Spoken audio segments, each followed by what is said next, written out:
ॐ ह्रीं श्रीं क्लीं श्रीं कुबेराय अष्टलक्ष्मी मम गृहे धनं पुरय पुरय नमः।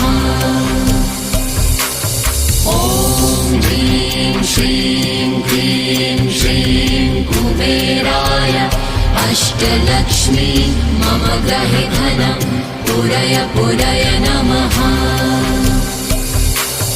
ॐ ह्रीं श्रीं क्लीं श्रीं कुबेराय अष्टलक्ष्मी मम गृहे धनं पुरय पुरय नमः।